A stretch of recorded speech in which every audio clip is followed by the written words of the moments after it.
बिस्मिल्लाहिर्रहमानिर्रहीम। तो आज हम खुबानी के हवाले से बात करेंगे। इसके हमारी हेल्थ पर क्या क्या बेनिफिट्स हो सकते हैं, क्या क्या असरात हो सकते हैं। नंबर 1, इसमें विटामिन सी और एंटीऑक्सीडेंट्स मौजूद होते हैं जो कि एंटी कैंसर एजेंट्स के तौर पर काम करते हैं, जो कैंसर के असबाब को रोकते हैं, प्रिवेंट करते हैं।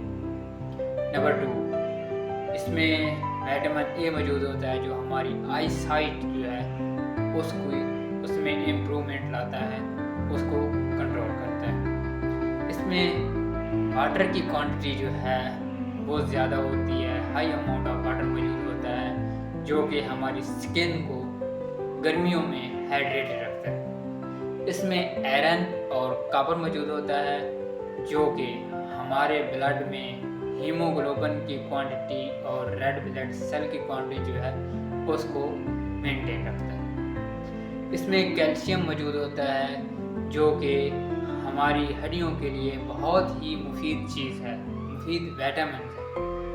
विटामिन तो नहीं कह सकते, कैल्शियम जो एक मिनरल के तौर पर काम करता है।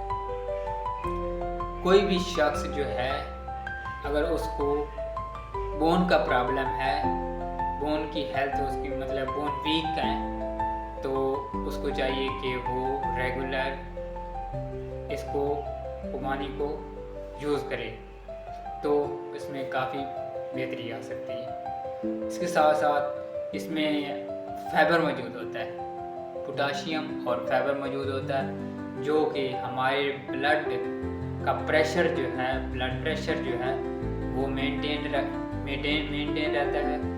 और इसके साथ साथ हमारे ब्लड वेसल्स में जो कोलेस्ट्रॉल जम जाता है उसको रिमूव करता है, उसको ओवरकम करता है, जिसकी वजह से हमारी ब्लड की सर्कुलेशन जो है वो मेंटेन रहती है। तो इसके काफ़ी बेनिफिट्स हैं। जैसे ही सीज़न में ये फ्रूट आए तो आप इसे लाजमी यूज़ करें, इसके काफ़ी बेनिफिट्स हैं।